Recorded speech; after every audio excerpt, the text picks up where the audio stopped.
Magluto ako ng ampalaya. Lagyan ko ng itlog. At saka kamatis. Gasan.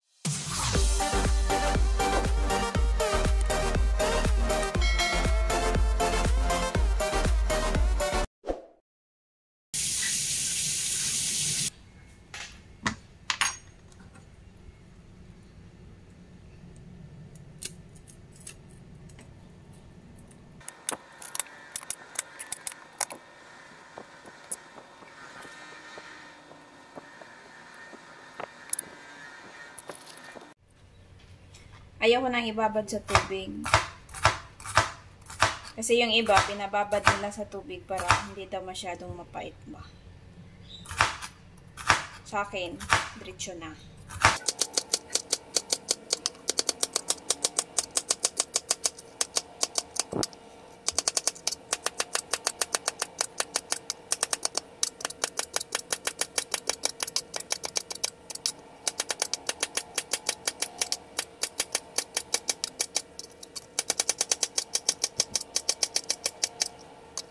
Tapos, lagyan ko ng 2 kamatis. Alala ko dati, mga elementary ata ako. Yung balat ko, may mga, yung bigla na lang yung may pasa ba, yung ganon, sa dugo daw yun. Tapos, nagpa-check up kami. Sabi ng doktor, kailangan ko daw kumain ng ampalaya. Yung hindi siya niluluto ba? Parang ginawa naming salad ng mama ko. Yun kaming dalawa, kumakain kami ng ano, yung hindi niluluto. Yung ganito lang talaga. Tapos, nilagyan namin ng bagoong. Yan lang yung ulam namin. Kasi kailangan ko daw kumain ng ampalaya na yung hilaw. Yung parang salad. Dati, hindi ako kumakain yan kasi mapait. Tapos, nung nasanay na ako, laging may ampalaya pag kumakain kami.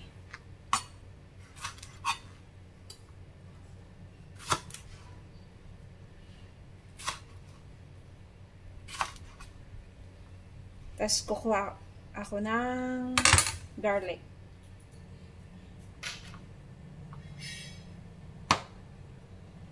Pero iba yung ampalaya nila dito. Hindi siya mapait. Tapos, juicy siya sa ano. Sabi nila, maganda daw yung pang salad. Pero ito, binili to ni babae sa ano, sa Indian shop. Parang native siya. Parang kagaya sa atin. Kasi sabi ko nung nakaraan, binilhan niya ako, sabi ko, iba yung nabili niya na ampalaya. Sabi daw nung yung tindera na nabilhan niya, pang salad daw yun na ampalaya. Sabi ko, gusto ko yung native siya na kagaya sa atin ba. Yung mga maliliit. Tapos may nakita siya dyan sa Indian shop. Tinry niya. Sabi ko, yung ganito yung gusto ko. Kasi tinanong niya, how's the ampalaya? The bitter gourd daw. Sabi ko, yun yung gusto ko. Kaya ito na yung lagi nang binibili pag nagpabili ako. Pero hindi siya kumakain dyan. Kasi mapait daw. Kaya sabi niya, kung ano yung gulay na ayaw ko, yun din yung gusto mo. Sabi niya sa akin. Kasi, yan naman yung nasanayan natin sa atin, di ba? Iba kasi sa kanila eh. Sa atin, bihira lang yung may spinach.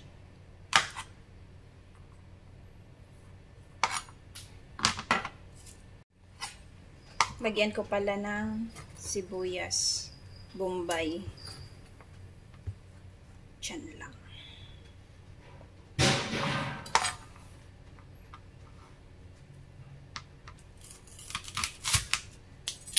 Kalahati lang para magamit natin yan sa susunod na araw. White onion yung ginamit ko. Para medyo matamis-tamis siya.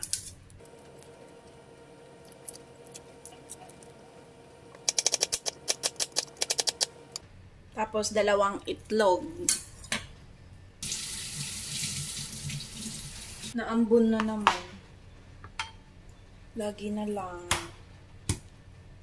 Pero tuyo na siguro yung mga sinampay ko kasi nung ano pa yan eh. Nung Sabado pa yan. Iligpit ko na yan mamaya. Lagyan ko ng asin at saka paminta. Bago ko siya batil. Hindi ako nakalabas kahapon. Sana mamaya na ulan kasi. Meron kaming black paper eh. Daming lumalabas.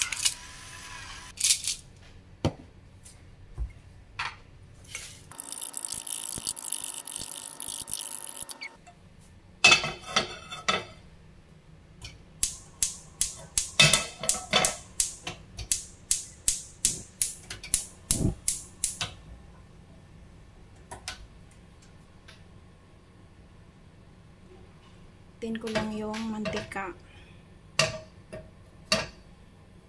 Pang ano na to?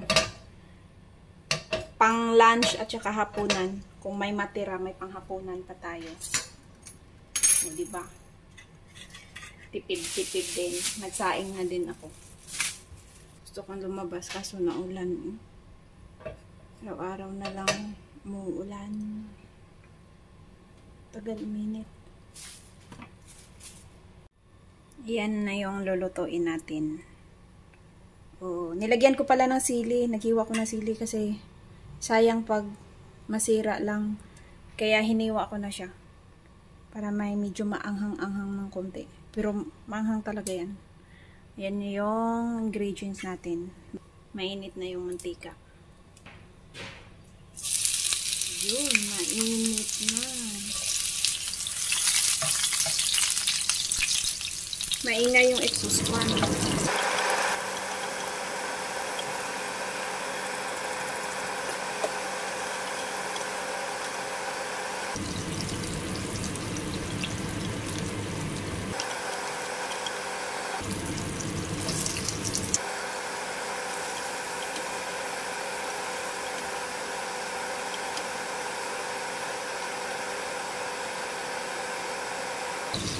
Palambutin ko lang yung kamatis, yung matatanggal na talaga yung skin niya, yung balat ng kamatis.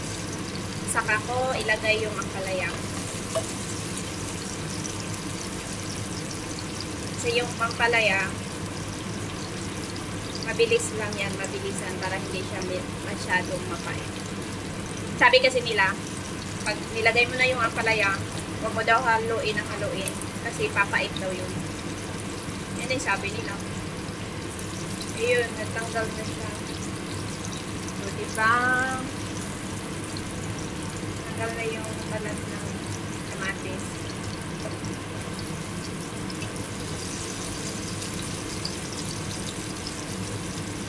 Yan.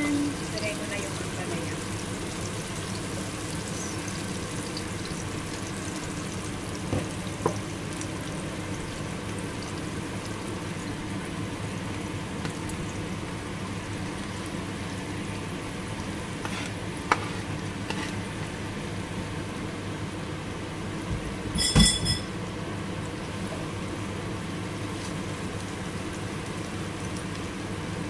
Gawin natin konti.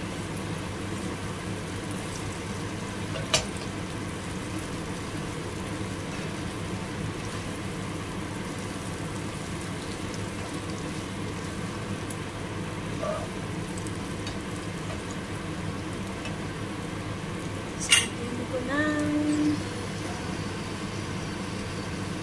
Wala na talagang laman yung paminta natin.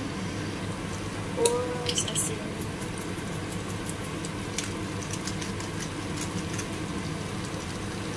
Yan ko din ng konti sugar para mag-balance yung ano, yung lasa niya. Yan lang. Saluin ng konti para mag-mix yung seasoning, yung pinag-season natin. Tapan ko na saglit.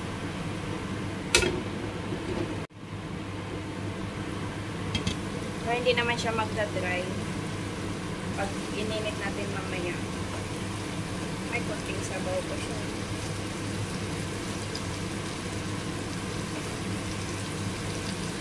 Pan ulit. Lagyan natin maya-maya yung itlog.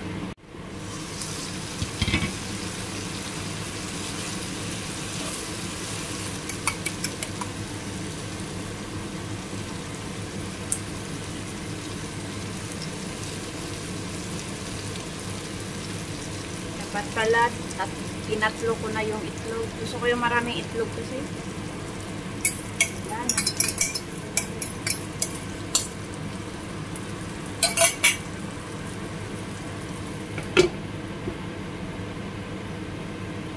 Mamaya ko nahaluin pag nadikit-dikit na yung itlog. Siya na dito.